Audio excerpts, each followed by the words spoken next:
सब। तो आज हम यहाँ पे डिस्कस करने वाले हैं मिडवाइफरी एंड गायनेकोलॉजी के मोस्ट इंपॉर्टेंट एमसीक्यू जो कि आपके अपकमिंग एग्जाम में आने के फुली चांसेस हैं।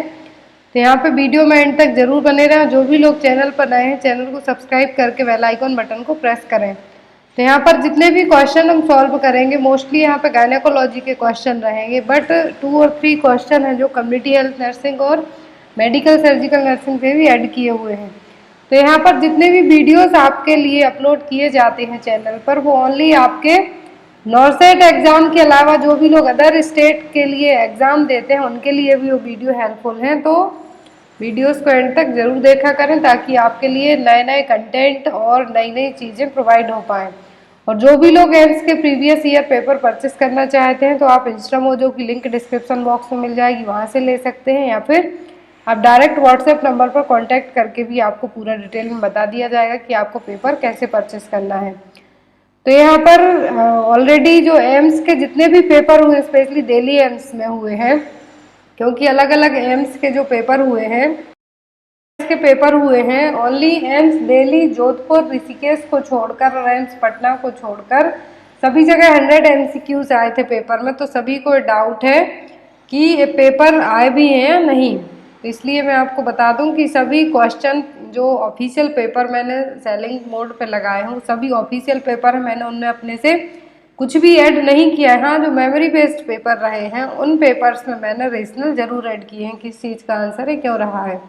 तो आप यदि उन पेपर को परचेस करना चाहते हैं तो आप इंस्टामोजो से या फिर डायरेक्ट व्हाट्सएप नंबर पर कॉन्टैक्ट करके उन पेपर्स को ले सकते हैं। चलिए यहाँ पर हम देखते हैं क्वेश्चन नंबर फर्स्ट। साथ ही साथ यहाँ पर जितने क्वेश्चन दिए हुए हैं जिसके रेशनल में आपको इमेज की ज़रूरत है वो भी इंसर्ट की हुई है, ताकि इनकेस आपको एग्जाम में क्वेश्चन है जो इमेज बेस्ड क्वेश्चन आता है तो भी आप कंफ्यूज ना हो। यहाँ पर क्वेश्चन है क्रेनियोपैगस रिफर्स टू। तो क्रेनियोपैगस का मतलब क्या है? ऑप्शन में है fusion at head and spine, fusion at head only, fusion at head and legs, none of the above. तो यहाँ पर क्रेनियोपैगस, क्रेनियो से आप समझ सकते हैं हेड ही होगा यहाँ पर। क्रेनियोपैगस का मतलब क्या है यहाँ पर? तो यहाँ पर है क्रेनियोपैगस का मतलब फ्यूजन एट हेड ओनली। ये देखिए यहाँ पर इमेज दी हुई है, यहाँ पे अलग अलग टाइप का जो क्रेनियोपैगस रहेगा जिसमें एंगुलर फ्रंटल, आपने देखा होगा कि किसी 2 बच्चों के सिर जुड़े हुए हैं, किन्हीं बच्चों में स्टमक के यहाँ से अटैच रहेंगे, एब्डोमेन से अटैच रहेंगे, किसी में बैक साइड से अटैच होंगे। तो यहाँ पर ओनली हेड के लिए पूछा है, तो क्रेनियोपैगस का मतलब होगा कि fusion at head only, head अकेला जुड़ा रहेगा और जो बैक साइड जो स्पाइनल कॉर्ड है ये सभी यहाँ पे अटैच्ड नहीं होंगी। तो यहाँ पर क्रेनियोपैगस का मतलब क्या हो गया? क्रेनियोपैगस ट्विंस भी कहलाएंगे, या फिर जिसमें ओनली हेड अटैच्ड होगा, fusion at the only cranium, जो क्रेनियम सेक्शन है वो बस अटैच होगा, ना कि स्पाइनल कॉर्ड और अदर ऑर्गन। तो यहाँ पर क्रेनियोपैगस ट्विंस हैं, जनरली कंजॉइंट ट्विंस होते हैं जिनका क्रेनियम बस फ्यूज रहेगा, एक ही क्रेनियम रहेगा, दोनों फ्यूजन रहेगा। यहाँ पर आपको किसी भी तरीके, बाकी सभी ब्रेन क्या होंगे इनका सेपरेट होंगे, बट कुछ जो टिश्यू होंगे ब्रेन के वो बस अटैच होंगे। यहाँ पे एक चीज याद रखनी है आपको कि यहाँ पर हेड ओनली फ्यूज हुआ है, अटैच है दोनों के हेड, बट इन दोनों के ब्रेन सेपरेट रहेंगे। जो कंजॉइंट ट्विंस होंगे, जो क्रेनियोपैगस ट्विंस होंगे, इन दोनों के हेड सेपरेट, जो ब्रेन है वो सेपरेट होंगे बट हेड के यहाँ से इनमें अटैच होगा, बट कुछ टिश्यू रहेंगे जो ब्रेन के वो एक दूसरे में मिक्सअप रहेंगे, फ्यूज्ड होंगे। बाकी इनकी स्पाइनल कॉर्ड सेपरेट होगी, अदर फंक्शनिंग सेपरेट होगी, बट यहाँ पर अलग अलग टाइप के भी होते हैं, vertical first, vertical second and vertical third. यहाँ पे इमेज में आप देख सकते हैं एंगुलर शेप में भी जो टोटल क्रेनियोपैगस होंगे इस तरीके से होंगे, पार्शियल में थोड़ा बहुत अटैचमेंट होगा, ज़्यादा नहीं होगा, बट कंप्लीट में फुली हेड क्या होंगे, अटैच होंगे दोनों के। Next is if a 3-year-old child is said to have delayed milestone if he fails to। तो यहाँ पर कहा गया है कि 3 साल का बच्चा है, उसका डिले माइलस्टोन कब कंसीडर किया जाएगा, वो किस काम को करने में फेल है जिससे कंसीडर होगा कि बच्चे का डेवलपमेंट डिले हो रहा है। ऑप्शन में है use the spoon, draw square, skipping, climb with alternating food downward in the stairs. तो यहाँ पर 3 साल के बच्चे के लिए जो डेवलपमेंटल डिले माइलस्टोन कहा गया है कि डेवलपमेंटल डिले है, जो डेवलपमेंट है वो क्या हो रहा है, डिले हो रहा है। तो किस सिचुएशन में कहेंगे कि बच्चे का डेवलपमेंट डिले है? तो यहाँ पर जब बच्चे स्पून यूज ना कर पा रहा हो, कब यूज द स्पून, क्योंकि जनरली बच्चे 18 to 24 मंथ की एज से स्पून हैंडल करना सीख जाते हैं, बट यहाँ पर डिले माइलस्टोन पूछा है, तब होगा क्या, use the spoon. Next is the percentage of flow of oxygen in a yellow colour venturi mask is. तो जो येलो कलर का वेंच्यूर मास्क है उससे कितनी ऑक्सीजन डिलीवर होगी? ऑप्शन में है 31% एंड 6 लीटर पर मिनट, 35% एंड 8 लीटर पर मिनट, 60% एंड 15 लीटर पर मिनट, 40% एंड 10 लीटर पर मिनट। ये क्वेश्चन एग्जाम में आता है। येलो कलर है, यहाँ पर आपको ग्रीन पूछा जा सकता है, कोई अदर कलर भी पूछे जा सकते हैं। यदि येलो कलर का वेंच्यूर मास्क है तो कितने ऑक्सीजन मास्क है तो कितना ऑक्सीजन की सप्लाई होगी और फ्लो कितने परसेंट और फ्लो क्या रहेगा, कितने मिनट में कितनी ऑक्सीजन सप्लाई हो पाएगी? तो येलो कलर से होगी 35% एंड 8 लीटर पर मिनट। अब यहाँ पे हमने ओनली येलो कलर देखा, अब यहाँ पे आपको दिए हुए हैं कलर कोड, दिए हुए हैं blue, white, orange, yellow, red and green. तो सबसे ज़्यादा ऑक्सीजन की जो ऑक्सीजन फ्लो है किससे होगा और कितने परसेंट होगा? तो सबसे ज़्यादा जो परसेंटेज में पूछते हैं तो ऑक्सीजन का फ्लो किससे होगा? ग्रीन कलर के वेंच्यूर मास्क से। वेंच्यूर डिवाइस या फिर वेंच्यूर मास्क के नाम से हम इनको जानते हैं। तो यदि ब्लू कलर का पूछते हैं आपसे तो 24% ऑक्सीजन का फ्लो होगा, सॉरी सप्लाई होगी, 24% होगी 2 लीटर पर मिनट में। कितनी? 2 लीटर 1 मिनट में। 24% जितनी ऑक्सीजन की जरूरत है उसका 24% किससे सप्लाई हो पाएगी? ब्लू कलर से। यदि व्हाइट पूछते हैं तो 28 4 लीटर पर मिनट। एंड यहाँ पे आपको क्या याद रखना है, यदि आपको इस तरीके से कंफ्यूजन होती है तो 2 की टेबल है, आप वो याद रखें, 2 4 6 8 10। तो यहाँ आपको रेड कलर तक तो याद हो जाएगा, बहुत इजीली याद हो जाएगा। एंड देन आपको इनके कलर कोड याद रखना है कि एग्जाम में यदि आपको आता है ब्लू कलर पूछते हैं तो इससे सबसे कम ऑक्सीजन की सप्लाई होगी। फिर आता है व्हाइट, तो व्हाइट से 28% होगी 4 लीटर पर मिनट के हिसाब से। और फिर ऑरेंज आता है तो 31% 6 लीटर पर मिनट के हिसाब से होगी इसमें। येलो कलर में 35% ऑक्सीजन की सप्लाई होगी 8 लीटर पर मिनट के अकॉर्डिंग। कितनी? 35% एंड 8 लीटर पर मिनट। रेड में 40% एंड 10 लीटर पर मिनट। जो ग्रीन है जिससे हाईएस्ट सप्लाई होगी वो होगी 60% 15 लीटर पर मिनट के हिसाब से।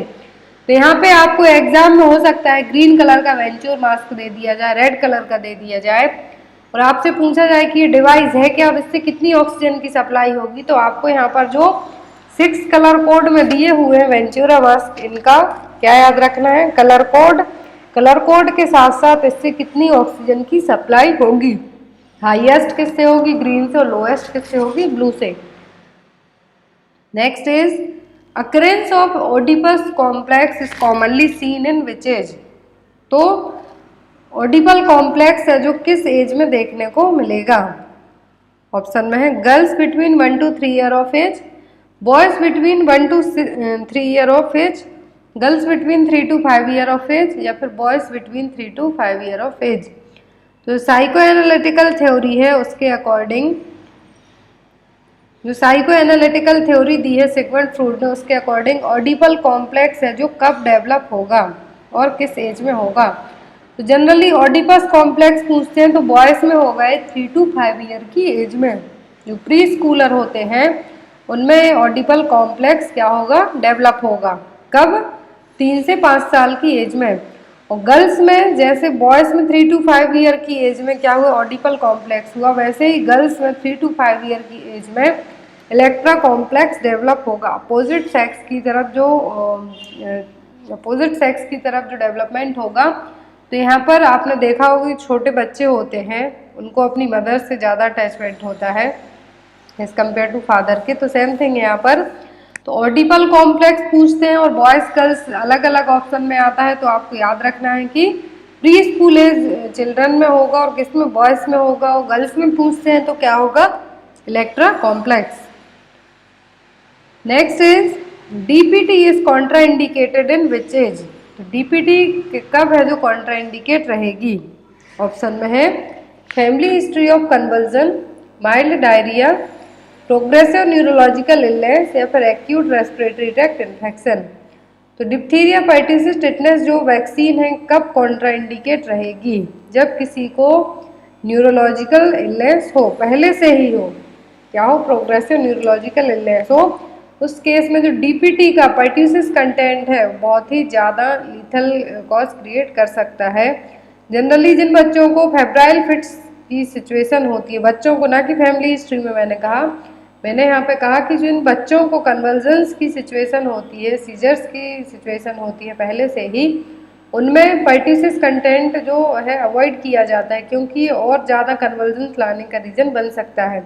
बट यहाँ पे फैमिली हिस्ट्री है ऑप्शन में, तो जो थर्ड ऑप्शन है वो है प्रोग्रेसिव न्यूरोलॉजिकल इलनेस। तो जिस भी लोगों के लिए क्या हो, न्यूरोलॉजिकल इलनेस हो, पहले से ही हो, प्रोग्रेस में हो, तब डीपीटी वैक्सीन हम एडमिनिस्टर नहीं कर सकते हैं। यहाँ पर ये देखिए, acute febrile illness. Febrile illness का मतलब है कि जिन भी लोगों को फेब्राइल फिट्स आती हैं, जनरली जो फेब्राइल इलनेस हो, फेब्राइल फिट्स होती हैं, जब बॉडी का टेम्परेचर हाई होगा तभी आएगी, नॉर्मल टेम्परेचर में नहीं आती, तब अवॉइड करते हैं। न्यूरोलॉजिकल इलनेस हो जैसे कि एपिलेप्सी हो, तब भी अवॉइड करेंगे। Severe reaction to pertussis and vaccine not frozen and not given the cold. तो ये क्या है, वैक्सीन को ना तो फ्रोज किया जाता है ना ही कोल्ड में रखा जाता है। तो यहाँ पर सिचुएशन ये है कि आपको दो चीज़ें याद रखनी है। डीपीटी में जो पर्ट्यूसिस कंटेंट है, इसके कारण क्या किया जाता है, अवॉइड किया जाता है। जिनके घर में, जिन बच्चों को क्या हो, फेब्राइल फिट्स आने की सिचुएशन हो, या फिर कोई न्यूरोलॉजिकल सिचुएशन हो, या फिर कुछ सीवियर रिएक्शन हो, एलर्जिक रिएक्शन होता है पर्ट्यूसिस से स्पेशली, तब डीपीटी वैक्सीन को कॉन्ट्राइंडिकेट रखा जाता है। क्योंकि ऐसा नहीं है कि पर्ट्यूसिस को सेपरेट एडमिनिस्टर किया जाता है। और नाउअडेज तो पेंटावैलेंट वैक्सीन में रख दी गई है डीपीटी वैक्सीन। तो पेंटावैलेंट वैक्सीन में 3 तो ऐड हो ही जाती हैं, और साथ ही साथ 2 वैक्सीनों को और ऐड कर दिया जाता है, haemophilus influenza B and HIV। जो वैक्सीन यहाँ पे ऐड की गई है, sorry, hepatitis B and haemophilus influenza type B. तो यहाँ पर और साथ ही साथ डीपीटी वैक्सीन को ऐड करके टोटल 5 वैक्सीनेशन को ऐड किया गया पेंटावैलेंट वैक्सीन में। तो जिन भी लोगों को क्या हो, हिस्ट्री रही हो, जिन बच्चों में स्पेशली एपिलेप्टिक सीजर्स आते हों, फेब्राइल सीजर्स आते हों, तब डीपीटी नहीं दी जाएगी। Next is RH negative mother delivered a baby, which among the following test is more likely to be ordered for the baby। तो यदि किसी RH नेगेटिव मदर ने बेबी को जन्म दिया है, तो कौन सा टेस्ट है जो बेबी के लिए करवाया जाएगा? यहाँ पे बेबी के लिए कहा गया है, ऑप्शन में है direct Coombs test, indirect Coombs test, platelet count या फिर ब्लड कल्चर। तो RH नेगेटिव मदर है और बेबी को डिलीवर किया है उसने, बच्चे का कौन सा टेस्ट करवाएंगे? बच्चे का जो टेस्ट होगा वो होगा direct Coombs test. Direct Coombs test होगा बेबी के लिए, और इनडायरेक्ट कॉम्ब टेस्ट होगा किसके लिए? मदर के लिए। कि जो RH नेगेटिव, यदि मदर के लिए कहते तब हम करवाते इनडायरेक्ट कॉम्ब टेस्ट, क्योंकि इसमें जो RH एंटीबॉडी है वो डिटेक्ट होंगी। बट बेबी के लिए कहा गया है तब हम करवाएंगे डायरेक्ट कॉम्ब टेस्ट, जिससे बेबी में तो RH एंटीबॉडी तो नहीं है। तो दोनों में याद रखना, डायरेक्ट और इनडायरेक्ट कॉम्ब टेस्ट होगा, लेकिन डायरेक्ट करवाना है तो बेबी के लिए ऑर्डर किया जाएगा, और इनडायरेक्ट कॉम्ब टेस्ट है तो मदर के लिए। Next is identify the contraceptive that is shown in the image. यहाँ पर इमेज में एक कॉन्ट्रासेप्टिव दिख रही है, आपको बताना है कि ये कौन सी कॉन्ट्रासेप्टिव है। ये सबको पता है। ऑप्शन में Depo Provera, Mala N, first generation intrauterine device या फिर मेरेना।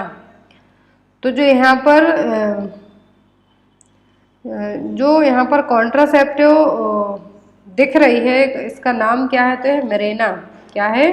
मेरेना, जो कि 3rd जनरेशन की कॉन्ट्रासेप्टिव डिवाइस है। यहाँ पर ये देखिए थर्ड जनरेशन में जो हार्मोनल कॉन्ट्रासेप्टिव मेथड के नाम से भी जानी जाती है, थर्ड जनरेशन इंट्रायूट्राइन डिवाइस और हार्मोनल कॉन्ट्रासेप्टिव डिवाइस। तो यहाँ पर जो हार्मोन रिलीजिंग इंट्रायूट्राइन डिवाइस होती हैं इनमें दो आती है, एक तो होती है प्रोजेस्टासाइट और दूसरी होती है मेरेना।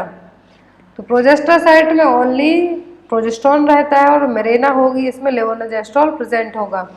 दोनों इफेक्टिव हैं, बट यहाँ पे आपको याद रखनी है। तो यहाँ पे हमने इमेज देखी, इससे पता चला कि ये कौन क्या है, तो यह मेरेना है। मेरेना को मार्केट में LNG-20 के नाम से भी जानी जाती है। अब इसका जो कंपोजिशन है वो एग्जाम में आ सकता है आपको। थर्ड जनरेशन इंट्रायूट्राइन डिवाइस हैं जो इसमें क्या क्या कौन कौन सी मेथड्स आएंगी। तो थर्ड जनरेशन इंट्रायूट्राइन डिवाइस में आएगी प्रोजेस्टासाइट एंड LNG। क्या आएंगी? प्रोजेस्टासाइट एंड LNG। और आपको यदि क्वेश्चन आता है कि फर्स्ट इंट्रायूट्राइन डिवाइस किसने डेवलप की थी, तो वो की थी रिचर्ड रिचर ने। किसने? रिचर्ड रिचर ने। एग्जाम में आता है क्वेश्चन, आप याद रखें कि किसने डेवलप की थी, रिचर्ड रिचर ने। अब आती है यहाँ पर फर्स्ट सेकंड थर्ड जनरेशन। तो थर्ड जनरेशन की इंट्रायूट्राइन डिवाइस हम पहले देखेंगे। तो इसमें प्रोजेस्टासाइट, यहाँ पर प्रोजेस्टासाइट और मेरेना। प्रोजेस्टासाइट और मेरेना कॉमनली यूज होने वाली कॉन्ट्रासेप्टिव डिवाइस है। कॉपर T380 है जो 10 साल के लिए दी जाती है, बट जो प्रोजेस्टासाइट है यहाँ पर ओनली 1 ईयर के लिए इफेक्टिव होगी। इसका कंटेंट जरूर एग्जाम में आता है आपको। तो टी शेप डिवाइस रहेगी, इसमें 38 mg ऑफ प्रोजेस्टेरॉन फिलअप रहेगा। रिलीजिंग रेट यदि आपसे पूछी जाती है कि 30 mg क्या है, प्रोजेस्टेरॉन है एक प्रोजेस्टासाइट में, बट पर डे कितना हार्मोन रिलीज करेगी प्रोजेस्टेरॉन है, तो 65 mg पर डे के हिसाब से क्या करेगी, रिलीज करेगी और 1 साल के लिए इफेक्टिव होगी, इफेक्टिव फॉर 1 ईयर। अब बात करेंगे मेरेना की, जो कि यहाँ पे इमेज में आपको दी हुई है, सेम है यहाँ पर।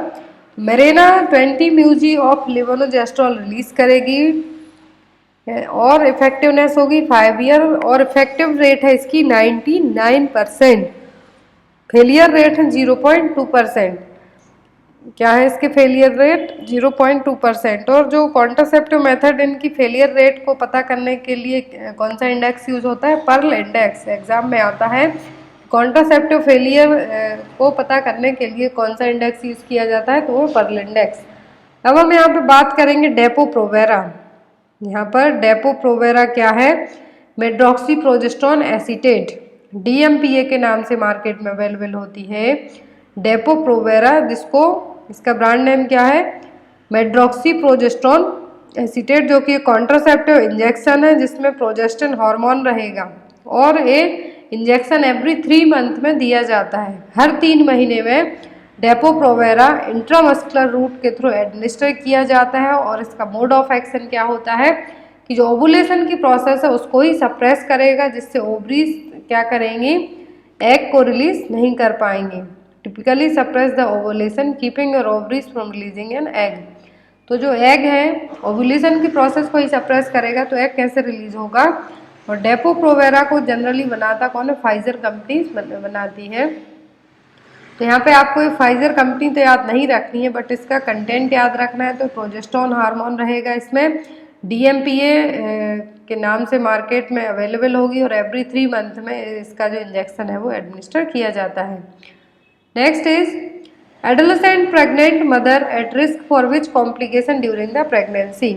और यदि आपको फर्स्ट सेकंड थर्ड जनरेशन की जो इंट्रायूट्राइन डिवाइस आती हैं एग्जाम में आपको आ सकती हैं, first generation, second generation, third generation.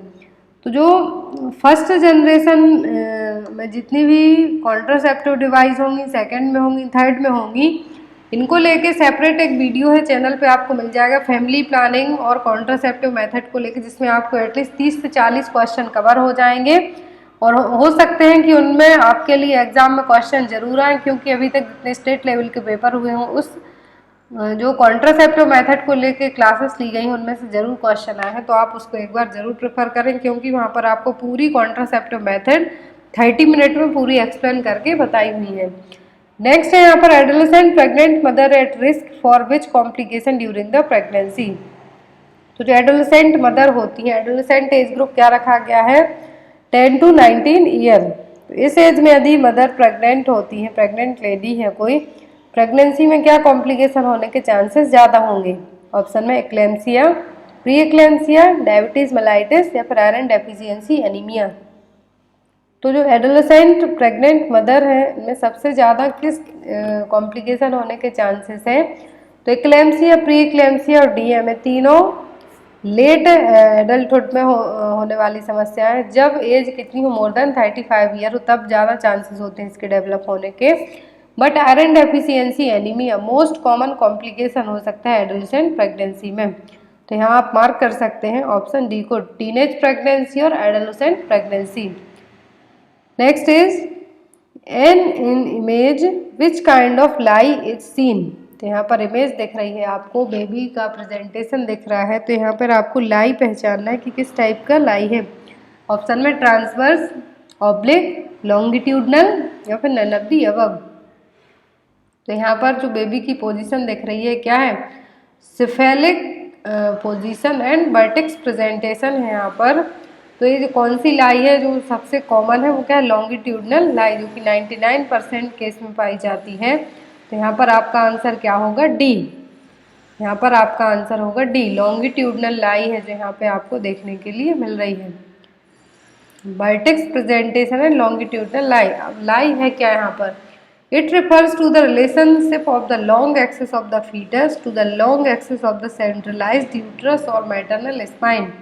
यहाँ पर long axis of the foetus से लेके long axis of the maternal uterus और स्पाइन के यहाँ तक का जो पार्ट है ये क्या कहलाएगा? लाई। और जनरली 3 टाइप्स की लाई प्रेजेंट होती है, लॉन्गिट्यूडनल, ट्रांसवर्स एंड ऑब्लिक।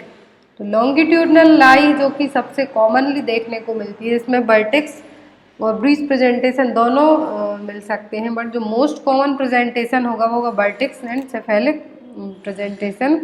तो यहाँ पर वर्टेक्स और सेफेलिक प्रेजेंटेशन में क्या होगा? हेड डाउन होगा बेबी का, जिससे नॉर्मल डिलीवरी होने के चांसेस ज़्यादा होंगे। Longitudinal lie but breech presentation, यहाँ पर लाई क्या है? लॉन्गिट्यूडनल है, मतलब कि फीटल का जो लॉन्ग एक्सिस पार्ट है वहाँ से लेके मैटरनल के लॉन्ग एक्सिस पार्ट तक, यूट्रस तक क्या है? पूरा जो लॉन्गिट्यूडनल लाई है, बट प्रेजेंटेशन कैसा है? ब्रीच प्रेजेंटेशन है, बटक्स डाउन साइड है। फिर आता है ट्रांसवर्स, इसमें बेबी पूरा कैसे किस पोजीशन में? ट्रांसवर्स लाई में, शोल्डर प्रेजेंटेशन है वह ट्रांसवर्स लाई है। तो यहाँ पर आपको याद रखना है मोस्ट कॉमन लाई क्या है? तो वो लॉन्गिट्यूडनल, एंड लॉन्गिट्यूडनल के बाद आता है ट्रांसवर्स लाई, जिसमें बेबी क्या होगा? पूरा ट्रांसवर्स सिचुएशन में the baby's long axis is perpendicular related to the mother's, in other word the baby side में, बेबी पूरा क्या हो गया? साइड में हो गया। ऑब्लिक में क्या होगा? एक एंगल का फॉर्मेशन करेगा लॉन्गिट्यूडनल और ट्रांसवर्स के बीच में, थोड़ा सा झुके हुए टाइप से एंगल का फॉर्मेशन होगा, तो किस में आएगा? ऑब्लिक लाई में। बट जो यदि कॉमन पूछते हैं तो वो है लॉन्गिट्यूडनल, और लॉन्गिट्यूडनल लाई में cephalic and vertex presentation. Next is on the examination of uterus when the height of uterus remains at the level of symphysis pubis at which week. तो जब यूट्रस का एग्जामिनेशन करेंगे तो फंडल height है, जो uterus की जो फंडल हाइट है सिम्फाइसिस प्यूबिस तक कितने वीक में होगी? ऑप्शन में 12 week of pregnancy, 24 week of pregnancy, 16 week of pregnancy या फिर 32 वीक ऑफ प्रेगनेंसी। तो on the examination of uterus जब हाइट चेक करेंगे हम तो कहाँ तक होगी? तो होगी 12th वीक ऑफ प्रेगनेंसी में ही। क्या लेवल ऑफ सिम्फाइसिस प्यूबिस तक यूट्रस की हाइट है किस एज में हो जाएगी? 12 वीक ऑफ प्रेगनेंसी में। तो यहाँ पर आपका आंसर क्या होगा? 24th वीक में लेवल ऑफ अम्ब्लाइकस तक पहुँचेगी यहाँ तक। 16th वीक में Midway between symphysis pubis and umbilicus. 12 में यदि लेवल ऑफ सिम्फाइसिस प्यूबिस बस आता है तो 12 वीक में, देन 4 वीक और ऐड होंगे सिम्फाइसिस प्यूबिस और अम्ब्लाइकस के बीच के पार्ट तक पहुंचने में, and then 22 to 24th week में क्या होगा? अम्ब्लाइकस तक पहुंच जाएगी फंडल हाइट। एक्सीफेस्टर्नम तक 38 वीक में जाएगी, but then after drop out होना स्टार्ट हो जाएगा। Next is which is the narrowest part in this image. तो जो यहाँ पे इमेज दिख रही है फैलोपियन ट्यूब की, तो इसमें आपको बताना है कि सबसे नैरो पार्ट कौन सा है। ऑप्शन में इंटरस्टियम, एम्पुला, इस्थमस या फिर फिम्बरी। इंटरस्टियम, इस्थमस, एम्पुला, इन्फंडिबुलम या फिर फिम्बरी। यहाँ पर नैरोएस्ट पार्ट की बात की जा रही है तो वो इंटरस्टियम स्पेस। क्या है? इंटरस्टियम स्पेस। यदि ब्रॉड पार्ट पूछते तब क्या होता? एम्पुला। क्या होगा? जो ब्रॉड पार्ट है वो एम्पुला, बट सबसे नैरो पार्ट पूछा है फैलोपियन ट्यूब का तो क्या? Interstitium. Next is in X ray identify the situation that is seen. तो यहाँ पर एक एक्सरे दिख रहा है, इस एक्सरे में आपको बताना है कि कौन सी सिचुएशन देखने को मिल रही है। ऑप्शन में tetralogy of Fallot, CHF, congestive heart failure, myocardial infarction या फिर हार्ट फेलियर। तो यहाँ पर आप इस एक्सरे में देख सकते हैं कि एक्सरे में आपको नॉर्मल एक्सरे होगा वो इस टाइप से नहीं होगा, बट यहाँ पर जो एक्सरे में आपको कुछ एबनॉर्मलिटी देखने को मिल रही है। हार्ट का शेप है जो कैसा देखने को मिल रहा है? बूट शेप, जो जैसे जूते होते हैं उस टाइप से। तो बूट शेप हार्ट किस में देखने को मिलता है? टेरेटोलॉजी ऑफ फैलेट की सिचुएशन में। तो यहाँ पर आपको आंसर क्या देना होगा? Tetralogy of Fallot. और जो हार्ट का शेप दिख रहा है यहाँ पर कैसे? Boot shape heart. Next is Kayser Fleischer golden brown ring at the limbus of cornea seen with a hand lens observed in। तो गोल्डन ब्राउन कलर की या फिर कैसर फ्लैशियर रिंग देखने को मिल रही है। यहाँ पे आप देख सकते हैं ब्राउन कलर की रिंग देखने को मिल रही है कॉर्निया के चारों तरफ। तो ये क्या है? ऑप्शन में है ग्लूकोमा, कैटरैक्ट, विल्सन्स डिसीज या फिर विल्स ट्यूमर। तो केसर फ्लैशियर और गोल्डन ब्राउन रिंग किस डिसीज में देखने को मिलेगी कॉर्निया के चारों तरफ? तो ये देखने को मिलती है विल्सन्स डिसीज में। क्यों? कॉपर डिपोजिशन होने के कारण, कॉपर का जो अक्यूमुलेशन होने लगता है तो बॉडी में कहीं तो शो होगा जिससे पता चलेगा कि आपको कोई प्रॉब्लम हो रही है। तो जो यहाँ पर गोल्डन ब्राउन रिंग या फिर कैसियर फ्लैशियर रिंग का फॉर्मेशन हो रहा है कब होगा? जब विल्सन डिसीज होगी। विल्सन डिसीज में क्या होगा? कॉपर का ऑक्यूमुलेशन होना स्टार्ट हो जाता है, जिसके कारण जो ब्राउन कलर की रिंग देखने को मिल रही है आपको गोल्डन ब्राउन रिंग, जिसको कैसर फ्लैशियर कहेंगे। वो कब देखने को मिलेगी? विल्सन डिसीज में। विल्सन डिसीज कब होगी? जब कॉपर का ऑक्यूमुलेशन होगा आपकी बॉडी में। Next is ophthalmic medication should be instilled at. तो जो ऑप्थेल्मिक मेडिकेशन है कहाँ इनसे इंस्टिल की जाएंगी? ऑप्शन में लोअर कंजक्टिवल सैक या cornea of the eye, upper conjunctival sac या फिर the edge of the eye. जो ऑप्थेल्मिक मेडिकेशन है इनको कहाँ पर इंस्टिल किया जाता है? Lower part of the conjunctival sac. यहाँ ये देखिए लोअर पार्ट है जो कंजक्टिवल सैक का, यहाँ पर इसको इंस्टिल किया जाएगा। और यदि आई को क्लीन करने के लिए पूछा जाता है तब आपको करना है inner canthus to outer canthus, inner side से आउटर साइड आपको क्लीन करना है। लेस कंटामिनेटेड एरिया से क्या करना है? जो ज़्यादा कंटामिनेटेड एरिया है वहाँ की तरफ आपको क्लीन करना है, इनर टू आउटर। और लोअर कंजक्टिवल सैक में क्या होंगी? जितनी भी ऑप्थेल्मिक और आई मेडिकेशन होंगी, आई ड्रॉप्स होंगी, वो इंस्टिल की जाएंगी। Next is non stress test NST is said to be normal if there are. तो नॉन स्ट्रेस टेस्ट में क्या किया जाता है? बेबी की जो फीटल हार्ट रेट है वो चेक की जाती है। यहाँ पर नॉन स्ट्रेस टेस्ट को नॉर्मल कब कहा जाता है? ऑप्शन में है no acceleration during 40 minute observation, 2 और more FHR acceleration during 20 minute period, 2 और more FHR acceleration 40 minute period, या फिर no acceleration during 40 minute observation. तो यहाँ पर NST और नॉन स्ट्रेस टेस्ट एग्जाम में इसकी इमेज आती है, इमेज बेस्ड क्वेश्चन है एक तरीके से हम कहें तो। नॉर्मल कब कहा जाता है? जब 2 या 2 से ज़्यादा फीटल हार्ट रेट के एक्सेलरेशन है 20 मिनट ऑफ पीरियड में नोट किए जाएँ। क्या किए जाएँ? नोट किए जाएँ। और जो यहाँ पर टेस्ट हो रहा है, यहाँ पर आपको एक जो मशीन दिख रही है NST मशीन है, और टेस्ट परफॉर्म किया जा रहा है क्या है? Non stress test. इसमें फीटल हार्ट रेट के साथ साथ यूट्राइन का जो कॉन्ट्रैक्शन है वो भी यहाँ पर असेस किया जा सकता है। तो यहाँ पर क्या हो रहा है? 2 या फिर 2 से ज़्यादा FHR एक्सेलरेशन देखने को मिले यदि 20 मिनट ऑफ पीरियड में, दैट मीन्स क्या है? नॉर्मल है। तो यहाँ पर इतने ही MCQs थे। आई होप आपको वीडियो अच्छा लगा हो तो लाइक करके चैनल को सब्सक्राइब जरूर करें। नेक्स्ट वीडियो आपको इवनिंग में प्रोवाइड करवाया जाएगा। So guys, thank you for watching us. Bye bye.